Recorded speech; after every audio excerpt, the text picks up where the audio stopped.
Hello दोस्तों, हमारे channel रंग बिरंगी दुनिया में आपका मैं एक बार फिर एक नई जानकारी के साथ बहुत बहुत स्वागत करती हूँ। तो चैत्र मास के नवरात्रि के तीसरे दिन गणगौर की पूजा होती है और यह राजस्थान एवं मध्य प्रदेश का एक प्रसिद्ध त्योहार है और एक लोक नृत्य भी है।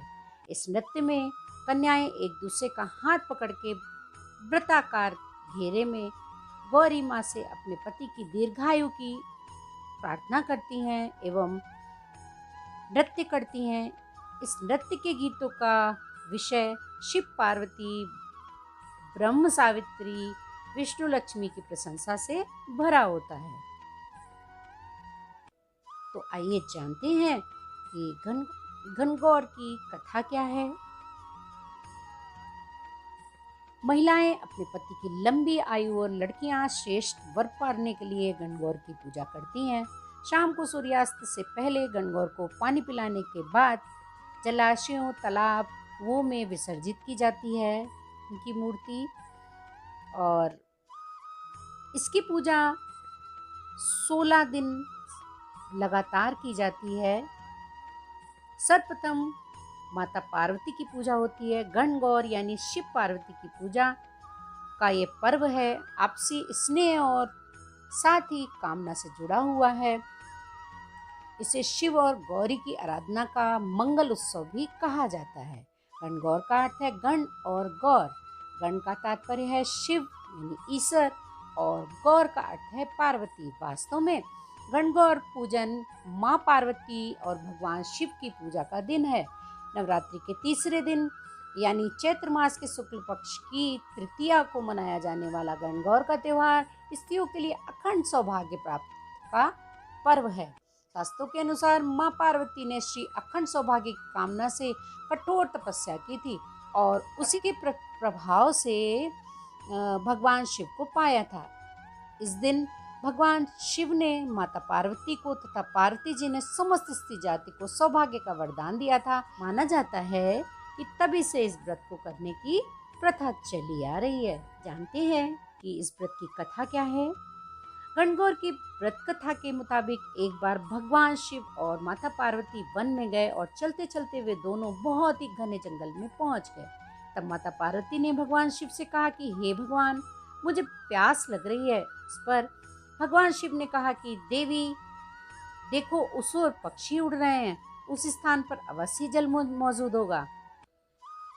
हेलो दोस्तों, आइए जानते हैं गणगौर व्रत की कथा क्या है। गणगौर का व्रत मारवाड़ी समुदाय में खास तौर पर रखा जाता है। 16 दिन तक इसकी पूजा चलती है। गणगौर व्रत के मुताबिक एक बार भगवान शिव और पार्वती वन में गए और चलते चलते वे दोनों बहुत ही घने जंगल में पहुंच गए। पार्वती ने भगवान शिव से कहा कि हे भगवान, मुझे प्यास लगी है। उस पर भगवान शिव ने कहा कि देवी देखो, उस ओर पक्षी उड़ रहे हैं, उस स्थान पर अवश्य जल होगा। पार्वती जी वहां गई। उस समय उस जगह पर एक नदी बह रही थी। पार्वती जी ने यानी पानी की अंजलि भरी तो उनके हाथ में दूब का गुच्छा आ गया। तब उन्होंने दूसरी बार अंजलि भरी तो टेसू के फूल उनके हाथ में आ गए और जब तीसरी बार अंजलि भरी तो ढोकला नामक फल हाथ में आ गया। इस बात से पार्वती जी के मन में कई बार विचार उठने लगे, परंतु उनकी समझ में कुछ नहीं आ रहा था कि इसके बाद भगवान शिव शंभु ने उन्हें बताया कि आज चैत्र मास की तीज है। विवाहित महिलाएं आज के दिन अपने सुहाग के लिए गौरी उत्सव करती हैं। गौरी जी को चढ़ाए गए दूब, फूल और अन्य सामग्री नदी में बहकर आ रहे थे।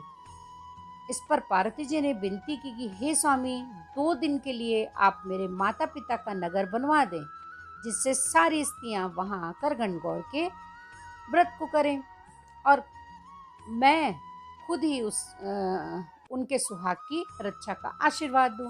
भगवान शंकर ने ऐसा ही किया।